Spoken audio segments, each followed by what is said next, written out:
A'udzu billahi minasyaitonir rajim. Bismillahirrahmanirrahim. Alhamdulillahi rabbil alamin. Wassalatu wassalamu ala asyrafil anbiya wal mursalin sayyidina Muhammad wa ala alihi wa sahbihi ajma'in. Qala rabbi shrah li sadri wa yassir li amri wahlul 'uqdatam min lisani yafqahu qawli. Allahumma yassir wa la tu'assir. Allahumma yassir wa la tu'assir. Tuan-tuan, puan-puan jemaah yang dimuliakan sekalian, Assalamualaikum warahmatullahi ta'ala wabarakatuh. Alhamdulillah, segala pujian kepada Allah Subhanahu wa ta'ala yang telah memberikan kita taufik dan hidayahnya untuk bertemu dengan hari, iaitu Hari Raya Haji. Dan moga Allah Subhanahu wa ta'ala menerima segala amalan solat kita sepanjang 10 hari pertama di bulan Zulhijjah ini. Dan juga kita doa moga Allah Subhanahu wa ta'ala golongkan kita bersama hamba-hambanya yang soleh, insya-Allah, amin ya rabbal alamin. Tuan-tuan, puan-puan yang dimuliakan sekalian, insya-Allah seperti biasa pada hari Jumaat ini kita akan membincangkan tentang isu-isu fikih kontemporari. Dan insya-Allah pada hari ini kita akan membincangkan satu isu yang mungkin kita dapat nampak boleh golongkan dia dalam fikih kontemporari, iaitu tentang perhiasan meletakkan mainan-mainan ataupun patung-patung yang berbentuk dengan bentuk orang yang hidup. Adakah ia dibolehkan ataupun tidak? Tuan-tuan yang dimuliakan sekalian, sebelum kita nak bincangkan tentang topik pada hari ini, ingin saya reflect kembali, kita cubalah ingat kembali apa yang telah dikongsikan pada minggu lepas. Minggu lepas kita dah kongsikan sedikit sebanyak tentang bagaimana hukum gambar tersebut. Jadi dalam meletakkan gambar di rumah sebagai perhiasan, ada dua pandangan ulama, satu yang melarangnya dan lagi satu ialah ulama yang membolehkannya. Adapun ulama yang membolehkannya beranggapan bahawasanya gambar yang telah diletakkan sebagai perhiasan di rumah ini bukanlah antara gambar yang disebutkan dalam hadis Nabi SAW, bahawasanya para malaikat tidak masuk ke dalam rumah yang di dalamnya ada gambar ataupun anjing. Dia tidak termasuk dalam hadis tersebut. Kenapa? Kerana perkataan surah tersebut berbeza dengan perkataan fotografi. Jadi fotografi ini adalah seakan-akan kita menggunakan alat untuk menangkap bayangan kita. Samalah juga macam kita tengok muka dekat cermin, samalah macam kita tengok muka dekat air, bayang-bayang. Jadi bayang-bayang ini adalah satu gambaran, salah satu bentuk surah, tetapi dia bukannya surah sahaja. Jadi dia bukannya satu lukisan yang dikeluarkan oleh manusia, tetapi dia adalah satu hasil alat yang dapat menangkap bayangan manusia. Jadi dia adalah perbezaan antara lukisan dengan gambar. Jadi gambar ni dibolehkan untuk kita menghiasi rumah-rumah kita. Kita letak mungkin gambar ayah kita ataupun ibu kita, dia tidak dilarang. Bahkan dia bukannya penyebab untuk malaikat rahmat tidak memasuki rumah, kerana dia tidak termasuk dalam golongan hadis-hadis Nabi SAW yang mana Rasulullah pernah bersabda, la tadkhulul malaikatu baitan fihi surah wala kal. Para malaikat tidak memasuki rumah yang di dalamnya ada gambar dan dalamnya ada anjing. Jadi kita dapat nampak bahawa perkataan surah, gambar dekat situ mempunyai makna yang luas. Bukan sahaja makna gambar, tetapi boleh juga makna lukisan, boleh juga maknanya patung. Dan pada apa yang telah saya lihat, perkataan surah yang disebutkan di dalam hadis ini lebih khusus kepada patung-patung, gambar-gambar yang dikagumi dan bahkan boleh menyebabkan orang itu memuja gambar tersebut.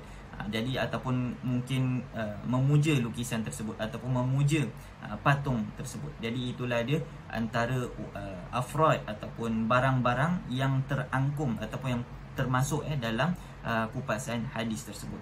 Tuan-tuan yang dimuliakan sekalian, insya-Allah pada hari ini kita akan sambung perbincangan kita tentang perhiasan. Tetapi kita bukan letak perhiasan gambar, tapi kita cuma letak mungkin mainan-mainan, ataupun mungkin kita letak patung-patung dekat rumah kita. Adakah ini dibolehkan ataupun tidak? Nah, tuan-tuan yang dimuliakan sekalian, di sini kita dapat nampak hukum asal meletakkan patung-patung ataupun mengukir patung-patung. Hukum asal dia adalah dibolehkan, melainkan kalau ada kaitan dengan rekaan patung-patung yang menciptakan ataupun rekaan patung-patung yang hendak menyerupai penciptaan Allah Subhanahu Wa Taala. Maknanya si pereka patung tersebut akan rasa, aku buat satu perkara ni yang dah nak sama dengan ciptaan Allah Subhanahu Wa Taala. Justru itu ulama-ulama mengharamkan mengukir patung, membuat patung dan sebagainya. Tuan-tuan yang dimuliakan sekalian, tetapi hukum asalnya dibolehkan. Kenapa? Mungkin ada di antara kita menggunakan ayat yang telah disebutkan di dalam surah Sabah, ayat yang ke-13, a'udzubillahi minasyaitonirrajim, ya'maluna lahu ma yasha'u min mahari wa tamathil wa jifanin wa sudurir rasiyat. Jadi di sini tuan-tuan yang dimuliakan sekalian, adalah beberapa pendekatan yang mana mereka menggunakan surah Sabah mengisahkan tentang kisah Nabi Sulaiman AS yang menyuruh jin-jin ini semua untuk mengukir patung-patung, bentuk-bentuk, dan bahkan beberapa ulama tafsir mengatakan patung-patung ni diperbuat daripada kayu, ada yang mengatakan diperbuat daripada gangsa dan sebagainya. Tuan-tuan yang dimuliakan sekalian, ala kulli hal, secara ringkasannya mereka mengatakan adanya pengukiran bentuk-bentuk patung. Jadi hukum asal mengukir bentuk patung ni dibolehkan, melainkan ada illah, ada tujuan mengatakan dia tak boleh. Apakah tujuan yang mengatakan dia tak boleh?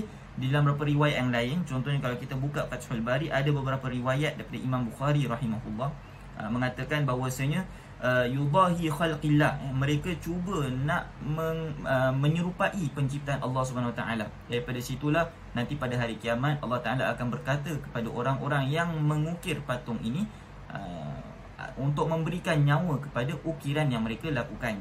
Jadi antara perkara-perkara yang tidak dibolehkan untuk orang itu mengukir ialah bentuk-bentuk haiwan yang ada kehidupan, bentuk-bentuk manusia dan sebagainya. Tapi boleh diukir bentuk-bentuk mungkin seperti biji-bijiran ataupun gandum, pokok-pokok, lautan dan sebagainya. Tuan-tuan yang dimuliakan sekalian, kita tak akan membincangkan tentang hukum mengukir, tetapi kita akan membincangkan tentang ukiran daripada gambar ataupun ukiran daripada patung tersebut. Apakah dia dibolehkan ataupun tidak? Jadi daripada perbincangan ini, ulama-ulama ada menyebutkan, pertama sekali, patung-patung ini hukum dia mutlak haram, tidak kita boleh letakkan di rumah. Kenapa? Kerana dia boleh mendatangkan sikap seakan-akan kita mengagungkan patung tersebut, ataupun mungkin kita menyembah patung tersebut. Jadi inilah pandangan ulama yang pertama yang mengatakan tidak dibolehkan meletakkan patung apa-apa pun di rumah. Daripada golongan ulama yang pertama ini, mereka mengecualikan beberapa bentuk patung yang mana dibolehkan. Apa patung dia? Ialah patung seperti permainan budak-budak, kanak-kanak. Mungkin di sini saya ada bawa contoh-contoh lah patung-patung yang mungkin dibolehkan, ataupun patung-patung yang dibolehkan, dikecualikan daripada pandangan ulama yang pertama yang mengatakan haram mutlak, haram secara keseluruhan patung-patung, kecuali patung-patung yang digunakan untuk anak-anak kecil, berdasarkan kepada hadis-hadis Nabi SAW. Ini golongan ulama yang pertama. Jadi contoh-contoh patung dia mungkin saya akan kasih tunjuk mungkin patung-patung macam gini, patung-patung macam gini dibolehkan letak di rumah, anak-anak main dan sebagainya. Kita tidak akan mengagungkan patung-patung ni, tetapi dia akan jadi tempat-tempat berinjak, orang akan limpah dan sebagainya. Dan kemudian juga ataupun mungkin patung-patung untuk dipeluk, macam soft toy gini. Jadi di sini kita dapat nampak patung-patung ini tidak diagungkan, bahkan kadang-kadang diletakkan sebagai tempat tidur dan sebagainya. Pernah satu ketika Sayyidatina Aisyah meletakkan langsir yang ada gambar binatang. Jadi Rasul bila masuk, ada beriwayat mengatakan ada gambar harimau. Jadi baginda Rasulullah SAW tengok gambar tersebut, Rasul pun kata, apa ni wahai Aisyah? Jadi Aisyah pun berkata, ini adalah sebagai perhiasan rumah dan sebagainya. Dan kemudian Rasul suruh koyakkan. Dan kemudian bila Sayyidatina Aisyah koyakkan, Sayyidatina Aisyah tidak buang. Sayyidatina Aisyah jadikan dia seperti jadikan bantal. Ini adalah satu indikasi penting untuk kita ambil perhatian. Maknanya gambar tersebut dijadikan bantal. Tetap ada juga bentuk gambar itu di dalam sarung bantal tersebut. Tetapi adakah gambar itu dikatakan haram? Tidak, gambar itu tidak dikatakan haram. Bahkan kalaulah gambar ataupun patung-patung itu diinjak, diletakkan di bawah, ataupun tidak diletakkan sebagai status pengagungan dan sebagainya, maka dibolehkan mengikut pandangan ulama yang pertama. Nah, tuan-tuan yang dimuliakan sekalian, jadi di sini kita membincangkan mengenai tentang apakah patung ini dibolehkan, permainan patung ini dibolehkan. Jawapannya dibolehkan berdasarkan kalaulah patung-patung ini patung-patung kanak-kanak, permainan yang diinjak-injak, tidak diagung-agungkan. Tuan-tuan yang dimuliakan sekalian, pandangan ulama yang kedua pula, contohnya pandangan Imam At-Tabari. Pandangan Imam At-Tabari membolehkannya, membolehkan apa bentuk patung-patung, selagi mana patung itu bukanlah patung yang digunakan untuk ibadah. Jadi kalau contohlah ada patung, mungkin ada patung harimau, kita letak dekat tangan kita untuk stand, letak harimau, patung harimau kita letak kat tangan kita ke apa dan sebagainya. Ataupun mungkin gelas yang ada bentuk-bentuk harimau, ada bentuk-bentuk binatang-binatang, patung-patung dan sebagainya. Mengikut kepada pandangan Imam At-Tabari, dibolehkan semua, sebab ia tidak menjadikan sebagai satu tempat untuk beribadat. Jadi secara tak langsung kita akan tengok, ni benda bukannya untuk ibadat, tetapi untuk perhiasan di rumah. Atau mungkin dekat dapur, kita ada patung chef dan sebagainya, untuk letakkan garpu, untuk letakkan sudu dekat tangan dia dan sebagainya. Mungkin ini pun dibolehkan juga, mengikut pandangan Imam At-Tabari rahimahullah. Kerana dia bukannya patung yang ada status ibadat, ataupun ada status pengagungan. Nah, tuan-tuan yang dimuliakan sekalian, jadi kita dapat nampak pandangan ulama yang pertama cakap semua bentuk patung yang boleh memberikan kehidupan tidak dibolehkan, haram letak di rumah, melainkan ada kecuali. Kecuali dia apa? Mainan anak-anak yang telah saya tunjukkan tadi, ataupun patung-patung yang ada maslahat. Patung-patung yang ada maslahat, contohnya macam mana? Mungkin patung tu keychain, ataupun mungkin patung tu bentuk macam bentuk 3D lah, bentuk 3D patung, tapi untuk letakkan keychain dan sebagainya dekat tempat patung tersebut, dibolehkan, tak ada masalah apa-apa. Kerana patung-patung seperti ini selalunya tidak mempunyai cukup syarat, cukup sifat. Jadi ulama-ulama pun mengatakan, selagi mana patung-patung tidak mempunyai cukup sifat, ini masih lagi kategori pandangan ulama pertama lah, iaitu pandangan ulama yang mengharamkan semua patung, tapi mereka mengecualikan beberapa perkara. Yang pertama, permainan anak-anak. Yang kedua, patung-patung yang tidak cukup sifat. Maknanya kalau diletakkan roh dalam patung tersebut, patung tu tak boleh hidup. Contohlah patung yang mungkin cuma ada bahagian dada saja, tak ada bahagian perut, kaki ke bawah, tak ada. Dia cuma dada dan kepala. Ada pula riwayat mengatakan as-surah ar-ra'su, ataupun riwayat mengatakan bahawasanya patung itu adalah kepala. Jadi apa-apa bentuk patung selagi mana tak ada kepala, dibolehkan. Ini mengikut pandangan ulama yang pertama. Jadi semua patung diharamkan, kecuali yang pertama, anak-anak, patung anak-anak. Yang kedua, patung yang tak cukup sifat. Yang ketiga, patung yang mungkin ada maslahat dan dia tak cukup sifat, dan pada waktu yang sama juga dia tidaklah mendatangkan sikap pengagungan dan juga sikap untuk orang menyembah patung tersebut. Ini mengikut pandangan ulama yang pertama. Ada pula pandangan ulama yang kedua mengatakan dibolehkan. Mereka berhujahkan dengan ayat daripada surah Sabah tadi, yang daripada ayat yang ke-13 tadi yang telah saya kongsikan, mengatakan tentang Nabi Sulaiman suruh jin-jin ni mengukir patung-patung sebagai monumen dan sebagainya. Jadi ulama-ulama, contohnya antaranya ialah Imam At-Tabari, mengatakan bahawasanya patung-patung ni sebagai ma'alim, sebagai monumen. Dia bukannya sebagai untuk ibadat. Patung yang tak dibolehkan sebagai ibadat, patung yang tidak dibolehkan letak sebagai perhiasan dekat rumah, ialah patung untuk ibadat sahaja, mengikut pandangan Imam At-Tabari rahimahullah. Dan beliau mengatakan bahawasanya apa-apa jenis patung pun bila diletakkan dekat rumah, tujuan kita sebagai orang Islam bukan untuk menyembah patung tersebut, tetapi sebagai untuk ni mafhum lah, pemahaman daripada kata-kata Imam At-Tabari, mengatakan bahawasanya patung-patung ini bukanlah status ibadat. Sebab kalau nak ikutkan maksud surah yang disebutkan oleh hadis Nabi SAW ialah patung yang disembah. Berdasarkan pada beberapa riwayat hadis yang lain, maknanya malaikat tak masuk ke dalam rumah yang mana di dalam rumah tersebut ada patung. Jadi maksud patung tu ialah patung yang disembah ataupun gambar yang disembah. Selagi mana tak ada kesan dan juga tak ada unsur-unsur penyembahan dan pengagungan, pada ketika itu hukumnya balik kepada hukum asal, iaitu hukum mubah, dibolehkan. Seperti mana kita tahu, hukum asal semua benda adalah dibolehkan, melainkan ada perkara yang mengatakan dia tak boleh. Jadi mengikut Imam At-Tabari, perkara itu dibolehkan sebab tak ada sebab, tak ada illah, tak ada punca yang menyebabkan barang tersebut jadi haram. Jadi inilah dia antara pandangan ulama yang kedua.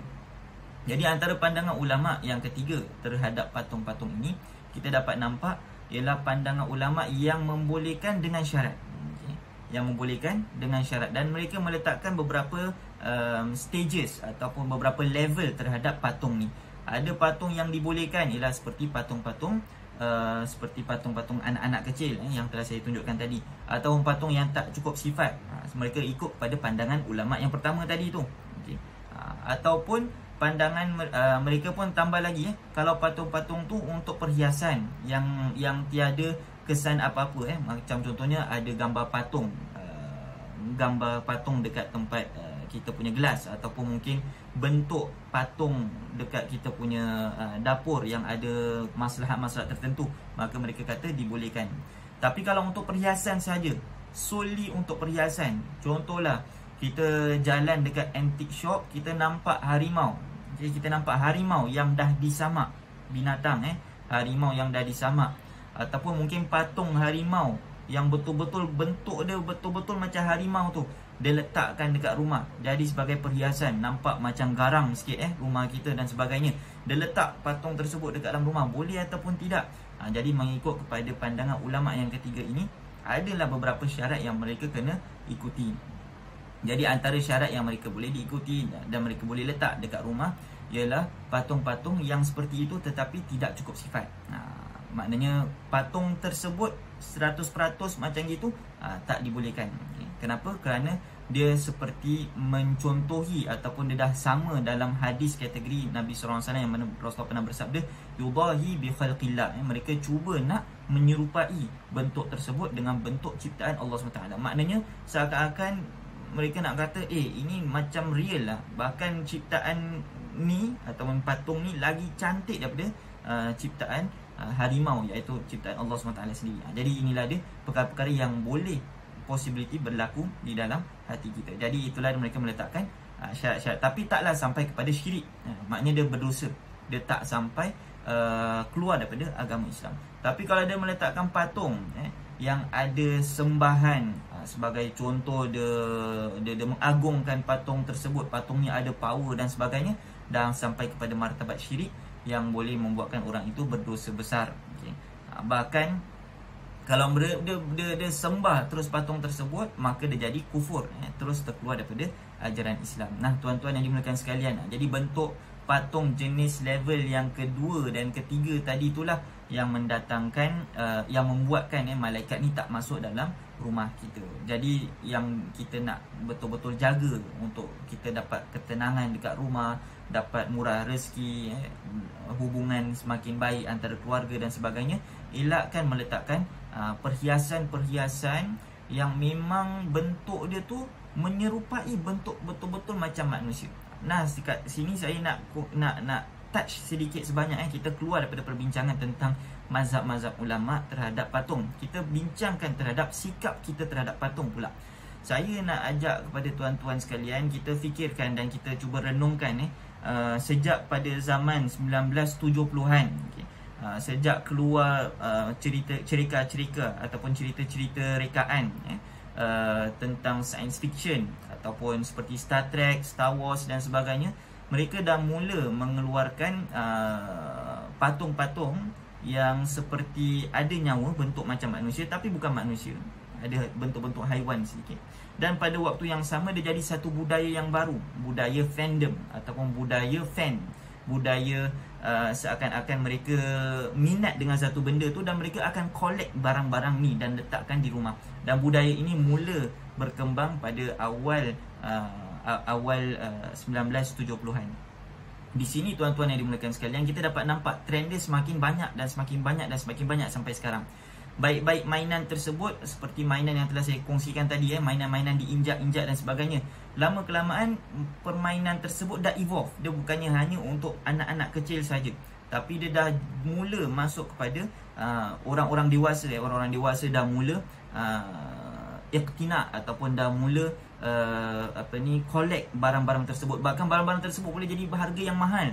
Mereka simpan lepas 20 tahun dah jadi antik, dah jadi satu benda yang rare dekat pasaran. Maka bila dia jual, harga dia melonjak pula dan sebagainya. Apakah hukum mainan tersebut? Ni akan kita kongsikan dalam aspek yang kedua ni, sikap kita terhadap permainan, sikap kita terhadap patung. Nah, tuan-tuan yang dimuliakan sekalian, bila kita nak bincangkan tentang sikap kita terhadap patung, saya ringkaskan terhadap perbincangan kita yang pertama tadi, iaitu tentang hukum patung di rumah. Jadi hukum patung untuk jadikan perhiasan di rumah keseluruhan ada 3 pandangan ulama. Yang pertama, mengharamkannya secara mutlak. Memang haram, tak boleh. Apa jenis patung pun tak boleh juga. Kenapa? Sebab takut-takut boleh termasuk dalam hadis Nabi SAW bahawasanya malaikat tak masuk rumah di dalamnya ada patung. Pandangan yang kedua, membolehkannya secara mutlak.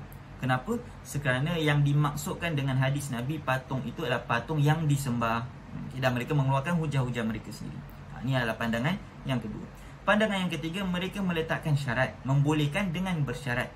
Syarat dia yang pertama, patung tu bukanlah patung yang disembah, dan patung tu bukanlah patung yang sempurna 100%, sampaikan dia seakan-akan menyerupai ciptaan Allah SWT. Bila orang tengok, orang tampak, alamak, ni dah jadi lebih cantik lah daripada binatang tersebut dan sebagainya. Jadi pandangan ulama yang ketiga ni seakan-akan mereka meletakkan had-had tertentu.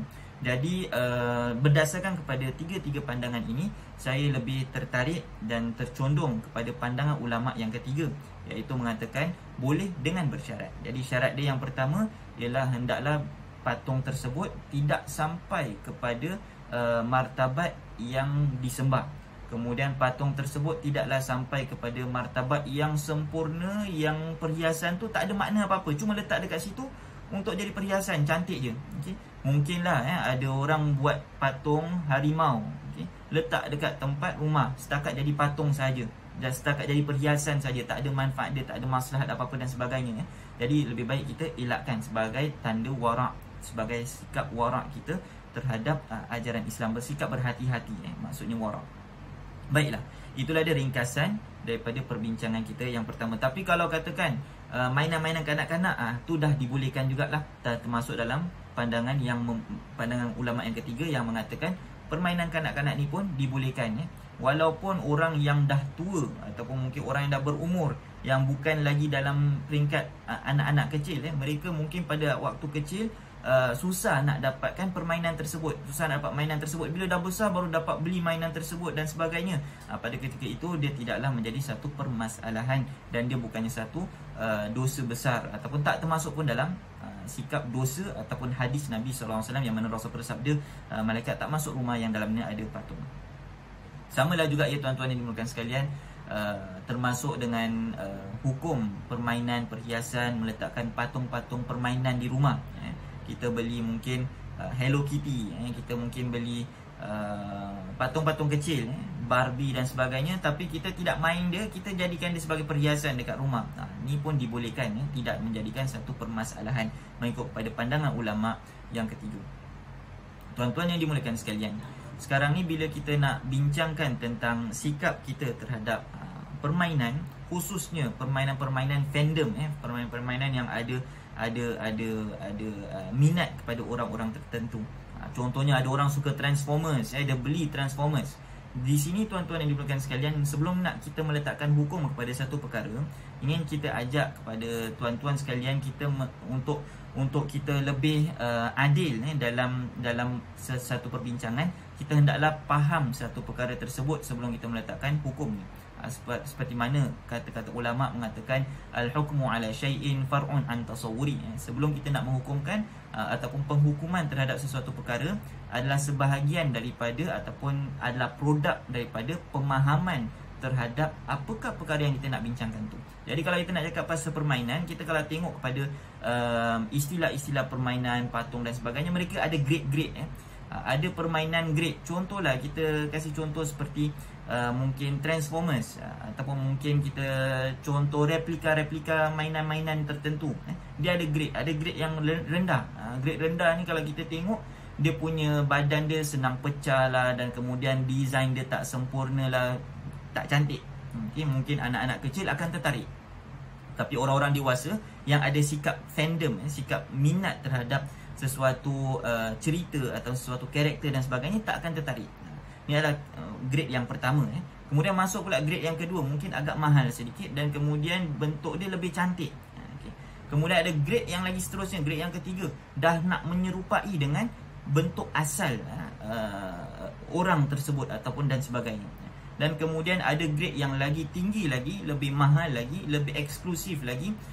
Dia terus akan barang ataupun miripnya tu dah nak dekat sama 100%.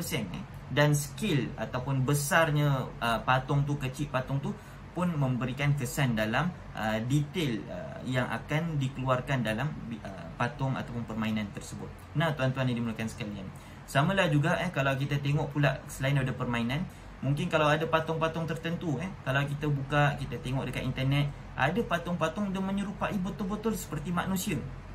Sekali pandang ingatkan manusia, rupanya bukan manusia. Sekali pandang ingatkan bayi betul, tapi lama-lama tengok bukan bayi betul. Ini adalah bentuk patung yang akan kita kongsikan insya-Allah terhadap sikap patung ini. Baiklah tuan-tuan yang dimuliakan sekalian, bila kita cakap pasal permainan budak-budak, tadi hadis yang mengikut kepada hukum gambar tu, kalau kita ikutkan kepada perbincangan kita yang awal, bahawasanya patung-patung permainan budak-budak ni dibolehkan. Tetapi permainan budak-budak pada zaman Nabi cakap perkara tersebut, dengan zaman sekarang kita mungkin dengar perkataan daripada hadis Nabi SAW berbeza. Mungkin bila Rasulullah SAW bersabda dibolehkan, daripada riwayat daripada Sayyidatina Aisyah mengatakan, satu kali Rasulullah masuk dalam rumah dan kemudian aku tengah main anak patung. Jadi perkataan main anak patung pada zaman Rasulullah tu agak-agak bentuk dia tu sama sangat tak dengan bentuk manusia. Berbeza ya tuan-tuan yang dimuliakan sekalian. Jadi konteks ataupun dalam erti kata lain environment ataupun pemahaman terhadap perkataan anak patung untuk budak kecil pada zaman dulu berbeza dengan pemahaman kita pada zaman sekarang. Inilah dia datangnya fikih contemporary, fikih zaman sekarang, zaman terkini, yang tak ada perbincangan tu pada zaman dahulu. Kalau kita tengok pula mainan-mainan yang kita ada sekarang pada abad yang ke-21 ni, mainan-mainan yang ada pada abad yang ke-21 ni mungkin tak akan ada pada mainan-mainan yang mungkin abad 19 ataupun abad 20. Kita akan dapat nampak perbezaan terhadap permainan tersebut. Jadi kalau kita tengok ada evolusi, ada perkembangan yang mana terjadinya perubahan dalam topik perbincangan kita, iaitu permainan kanak-kanak. Maka bila ada perubahan, mungkin kalau kita tengok dia punya illah, dia punya tujuan, dia punya sebab dan sebagainya, boleh memberikan sumbangan yang besar terhadap perubahan hukum tersebut. Saya kasih contoh ya tuan-tuan yang dimuliakan sekalian, yang mungkin mudah untuk kita pahami. Contohlah pakaian seluar. Seluar. Jadi seluar ni kita dah bincangkan tentang bentuk pakaian pada bulan lepas. Seluar ni kalau kita tengok zaman dulu sampai zaman sekarang berbeza bentuk dia dan sebagainya. Sekarang ni ada skinny jeans. Jadi skinny jeans pun seluar juga. Zaman dulu tak ada skinny jeans, mungkin bell bottom pun seluar juga.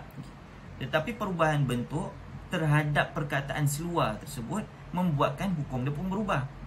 Jadi kalau contohlah pada zaman dulu seluar dibolehkan. Kenapa? Sebab seluar pada zaman baginda Rasulullah SAW besar, lebar dan tidak memberikan kesan bentuk-bentuk tertentu yang boleh kita bayangkan pada badan seseorang tersebut.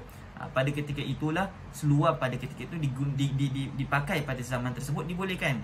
Tapi bila seluar tu digunakan pula pada zaman sekarang, skinny jeans ataupun mungkin tights dan sebagainya, kita gunakan, kita jalan pula dekat luar, maka itu dah seperti dalam hadis Nabi SAW yang mana Rasul bersabda al-kasiyat al-ariyat, bahawasanya orang yang pakai baju tapi seakan-akan dia telanjang. Jadi di sini tuan-tuan yang dimuliakan sekalian, kita dapat tahu hukum seluar pakai boleh ataupun pakai seluar dibolehkan. Tapi bila dah berubah bentuk tersebut, hukum tu pun berubah juga. Samalah juga dengan permainan.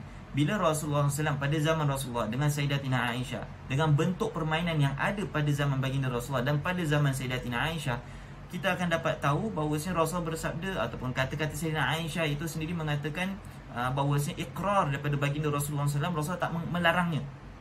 Rasul tidak melarangnya. Kenapa? Sebab keadaan mainan, bentuk mainan yang ada pada ketika itu. Jadi kalau bentuk tu dah berubah, samalah juga macam bentuk seluar tadi saya kasih contoh ya tuan-tuan yang dimuliakan sekalian, pastinya ada perubahan pada hukum-hukum tertentu. Nah tuan-tuan, jadi bila kita cakap tentang hukum permainan anak-anak atau mungkin sikap kita terhadap patung, kenapa hukum ni boleh berubah? Kerana sikap kita terhadap satu perkara tu akan berubah. Saya kasih contohlah tuan-tuan yang dimuliakan sekalian. Patung ini kalau kita tengok, kita akan dapat nampak mungkin cantik, cute dan sebagainya. Tapi taklah sampai kepada satu tahap yang kita akan cakap cantik sampaikan aku mengagungkan patung ni ataupun aku memuliakan patung ni lebih daripada apa-apa. Tidak ya tuan-tuan yang dimuliakan sekalian, perkara tu mustahil terjadi. Mungkin ada orang cakap boleh terjadi, tetapi perkara yang syaz tidak boleh menjadikan sebagai satu hukum. Perkara yang kadang-kadang atau perkara yang mungkin rare berlaku tak boleh jadikan sebagai satu hukum. Jadi kalau lah katakan mainan macam gini, memanglah kita tak akan sembah, kita tak akan buat apa-apa dan kita bahkan akan mungkin main-main dia, lempar dia dan sebagainya. Jadi inilah dia sebagai status hukum mainan yang pertama. Ada pula tuan-tuan yang dimuliakan sekalian, ada patung yang mungkin bentuk dia betul-betul dah sama macam manusia. Kalau kita tengok ya tuan-tuan, perkembangan zaman pada zaman kini dengan adanya kemurungan yang meningkat, sampaikan orang ada yang tak bernikah dengan manusia, dia bernikah dengan patung sendiri.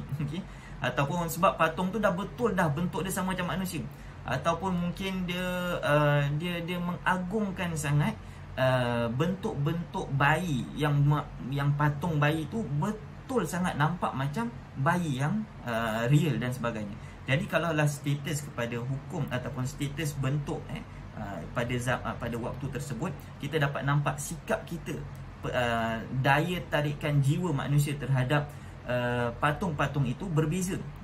Jadi kita dapat tahu ya tuan-tuan yang dimuliakan sekalian, mail ni adalah kecenderungan kita terhadap patung ni. Kita ada relationship.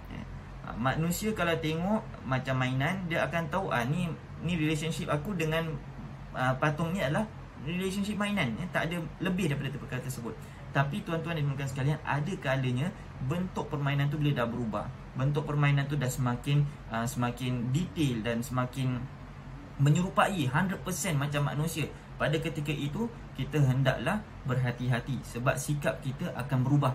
Mungkin kita akan fikir ini adalah seperti biasa dan sebagainya, tetapi mungkin kalau waktu-waktu tertentu sikap kita yang membuatkan patung tu akan menjadi berubah hukum dia. Contohlah mungkin kita beli patung tu 100% muka mirip macam manusia, tapi permainan budak-budak lah, boleh main dan sebagainya, tidak ada masalah apa-apa. Tapi mungkin kalau katakan bila dah sampai satu masa mungkin terjadinya kemurungan dan sebagainya, sikap kita dah mula berubah terhadap patung tu. Dah bukan permainan lagi, dah mula dah cakap berbual dengan permainan tu. Dah mula jadikan permainan tu seperti perkara-perkara seperti orang hidup pula. Kita berbicara dan sebagainya, itu akan mendatangkan kemudaratan. Bahkan pada ketika itu patung-patung ini diharamkan, disebabkan sikap kita dia diharamkan dan sebagainya. Ataupun mungkin patung-patung tu, permainan-permainan tu terlampau detail sangat, sampaikan bila orang tengok boleh mendatangkan beberapa perkara yang tidak elok. ataupun mungkin mendatangkan bisikan-bisikan syaitan dan sebagainya. Pada ketika itu patung jenis itu pun diharamkan untuk kita letakkan sebagai perhiasan di rumah, sebab kita mengamalkan dengan hadis Nabi SAW bahawasanya pada satu ketika Rasulullah berjalan di kota Madinah, baru keluar daripada Masjid An-Nabawi. Kemudian ada dua orang Ansar melihat Rasulullah SAW, dan Rasulullah pada ketika itu bersama dengan seorang wanita. Dahlah waktu malam, keluar dari Masjid Nabi, Rasulullah dengan seorang wanita dua-duaan pula. Jadi orang yang datang, orang yang tengah jalan tu nampak dia tersyakwa sangka, sikapnya dah berubah. Dan mereka mula dah menyangsi, tapi mereka tak ada berkata apa-apa lah. Mereka cuba nak jalan dan Rasulullah berkata, ala rislikuma, berhenti, tunggu sebentar. Ini adalah isteri aku, Sofia. Wanita yang aku sedang berdua-duaan ni, nama dia Sofia bintu Huyai, isteri aku. Jadi dua orang Ansar ni pun berkata kepada Rasulullah, ya Rasulullah, apakah kita akan menyangsikan engkau ya Rasulullah? Rasulullah berkata, tidak, tapi aku kena bilang perkara ini. Kenapa? Fa inna syayatin yajri majrad dam. Syaitan ni berjalan di dalam darah pembuluhan manusia, dan dia dapat menghasut, keluarkan sikap-sikap yang tidak baik. Dan pada ketika itu keluarlah su'uzan, bersangka buruk. Kita cuba keluarkan pandangan-pandangan, fikiran-fikiran negatif terhadap orang lain dan sebagainya. Tuan-tuan yang dimuliakan sekalian, apa yang Rasulullah SAW sampaikan di sini mungkin kita tak dapat relate dengan topik yang kita nak bincangkan di sini, tapi saya dapat nampak pula tuan-tuan yang dimuliakan sekalian, tujuan Rasulullah sampaikan hadis tersebut ialah untuk memberitahu tentang syaitan ni ada banyak cara untuk masuk dalam hati manusia. Jadi kalaulah katakan kita tak mengawal sikap kita terhadap permainan, mungkin kita cakap lah ni mainan, tapi bila mainan tu telah terlampau detail, mainan tu dah kita agungkan sangat, dah sama macam manusia, atau mungkin ada orang beli bentuk patung yang betul-betul sama macam manusia, pada ketika itu syaitan dapat masuk dan dapat merubahkan sikap kita terhadap patung tersebut, sehingga kan mungkin patung tu kita beli bukannya untuk disembah, tapi lama-kelamaan dia lama-lama jadi mengagungkan, dia lama-lama jadi satu perkara yang kita boleh jadi kawan lah, boleh jadi inilah, jadi tempat orang berbual dan sebagainya. Dan pada ketika itu tuan-tuan yang dimuliakan sekalian, dia boleh jadikan kemudaratan yang lebih besar pada kehidupan manusia. Justru itulah tuan-tuan yang dimuliakan sekalian, saya lebih cenderung dengan pandangan ulama yang ketiga, yang mengatakan dibolehkan patung-patung ini tapi dengan syarat. Jadi kalaulah status dia seperti mainan kanak-kanak, bila orang tengok memang confirm orang tahu tu mainan, dia tak ada masalah apa-apa. Untuk kita perhiasan letak kat rumah pun tak ada masalah apa-apa, sebab dia adalah mainan anak-anak. Mungkin ada sebahagian pandangan ulama mengatakan tak boleh jadi perhiasan, tetap kena simpan dan sebagainya. Jawapannya ialah kalau kita simpan atau kita tayangkan, tetap perkara tu ada di dalam rumah kita. Jadi itu menunjukkan tentang dibolehkan lah. Kalaulah katakan tak boleh kita tayangkan, kita kena simpan, maknanya benda tu ada dekat rumah, malaikat pun tak akan masuk lah kalau gitu. Jadi di sini tuan-tuan yang dimuliakan sekalian, kita dapat tahu bahawasanya maksud daripada hadis Nabi SAW, patung yang malaikat tak masuk dalam rumahnya ialah patung yang dipuja, disembah, diagungkan. Jadi tuan-tuan yang dimuliakan sekalian, bila kita lihat pula terhadap kisah tadi itu ataupun level-level permainan, kalaulah permainan tersebut kesan dia pada jiwa kita, sikap kita terhadap permainan tu sampaikan kita sekali tengok atau mungkin bila kita orang lain tengok, orang akan cakap ni dah macam manusia betul dan sebagainya. Pada ketika itu dia dah termasuk dalam hadis Nabi SAW, yudahuna bi khalqillah, mereka cuba menyerupai penciptaan Allah SWT. Dan pada ketika itu lebih baik sikap waraknya ialah untuk kita tinggalkan perkara tersebut. Tetapi kalaulah katakan permainan patung tu memang bentuk dia manusia, tujuan dia bukan untuk disembah, tapi dijadikan seperti kawan, dijadikan seperti mungkin extension of diri dia sendiri. Mungkin dia nak jadi Superman tapi tak jadi. Jadi dia beli mainan yang bentuk dia sama macam Superman, mainan sama macam Superman, bentuk detail besar dan sebagainya. Kemudian dia jadi seperti kawan yang boleh ada relationship, dan kemudian boleh terjadinya sikap penyembahan ataupun sikap pengagungan. Pada ketika itu diharamkan kita iqtina, kita collect perkara-perkara tersebut. Tapi kalau mungkin kita nak collect Gundam ataupun nak collect Transformers yang ada grade-grade tinggi dan sebagainya, pada ketika itu tidak ada masalah apa-apa. Kita akan nampak, wah cantik susah nak ada jadi perhiasan, jadi seperti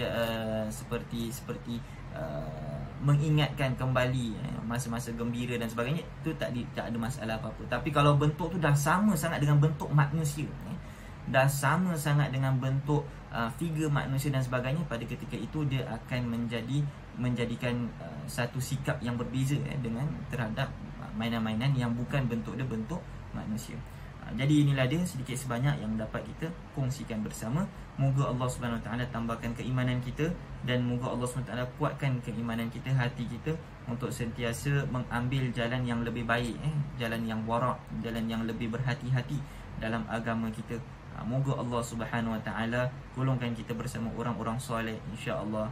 Amin ya rabbal alamin. Jadi sebelum saya akhiri, ringkasan daripada perbincangan kita pada kali ini, kita dah bincangkan tentang hukum patung. Hukum patung asalnya adalah dibolehkan. Kita ukir patung, dia adalah satu arts yang dibolehkan. Tetapi arts tersebut tidak dibolehkan, dia jadi haram bila pengukiran tersebut ada penyerupaan dengan bentuk-bentuk yang hidup, ataupun bentuk-bentuk yang ada sempurna sifatnya, sampaikan bila dah jadi kita akan rasa ini akulah yang ciptakan, dah sama dengan ciptaan Allah SWT. Pada ketika itu tak dibolehkan. Yudahuna bi khalqillah. Kemudian yang kedua, tuan-tuan yang dimakan sekalian, patung yang bukan untuk menyerupai ciptaan Allah Taala atau untuk menandingi ciptaan Allah SWT, tetapi untuk penyembahan, pengagungan pun tidak dibolehkan. Ataupun patung-patung untuk anak-anak kecil, ini dibolehkan. Daripada sini, dari sudut hukum patung terbagi pada pandangan tiga ulama'. Tiga pandangan ulama'. Yang pertama, haram secara mutlak, secara umum tak boleh. Yang kedua, halal secara mutlak selagi mana dia tidak membawa kepada pengagungan dan juga penyembahan. Yang ketiga ialah halal dibolehkan tapi dengan ada syarat, dan dia ada level-level terhadap permainan-permainan tersebut. Dan yang kedua pula yang kita bincangkan ialah tentang sikap kita terhadap permainan, dengan adanya budaya baru yang belum ada pada zaman dulu, iaitu budaya fandom, peminat yang minat satu karakter ataupun satu bentuk hiburan dan sebagainya. Dia adalah satu perkara yang baru, yang mana bila kita tengok kalau dia ada kaitan dengan patung-patung tu adalah patung-patung untuk diinjak, untuk dimain dan sebagainya. Dia bukannya untuk dijadikan sebagai satu pengagungan, dibolehkan. Tapi kalau selagi mana dia jadi satu pengagungan, lepas tu kalau ada bentuk-bentuk yang lain pula yang membuka aurat dan sebagainya, pada ketika itu dia diharamkan untuk meletakkan di rumah. Pada ketika itulah yang dimaksudkan malaikat tak masuk rumah yang dalamnya ada maksiat. Antaranya patung yang membuka aurat dan sebagainya, yang membuatkan bila orang tengok, sebab dia dah detail sangat macam manusia, dia boleh mendatangkan kesan-kesan yang tertentu dalam kehidupan ataupun dalam jiwa seseorang, boleh mendatangkan kepada bisikan-bisikan syaitan jalan dalam pembuluhan-pembuluhan darah, sehingga kan orang boleh membuat satu perkara maksiat. Pada ketika itu malaikat tak akan masuk dalam rumah yang dalamnya ada patung dalam bentuk sedemikian rupa. Jadi moga-moga Allah Subhanahu Wa Taala perbaiki keadaan kita, dan insya-Allah pada minggu depan kita akan bincangkan bukan tentang terhadap perhiasan patung-patung, tapi kita akan membincangkan tentang perhiasan lukisan pula. Lukisan. Jadi yang pertama, minggu lepas kita bincangkan pasal gambar. Minggu ni kita bincangkan pasal patung bentuk 3D. Jadi minggu depan kita akan bincangkan tentang lukisan. Wallahu a'lam bissawab. Jadi kalau tak ada masalah, kalau tak ada apa-apa halangan dan juga rintangan, kita akan jumpa pada minggu hadapan insya-Allah. Saya mohon maaf atas kesilapan dari pihak saya. Yang baik itu daripada Allah Ta'ala, yang kekurangan itu datang daripada kekurangan diri saya sendiri. Sekian, Assalamualaikum warahmatullahi ta'ala wabarakatuh.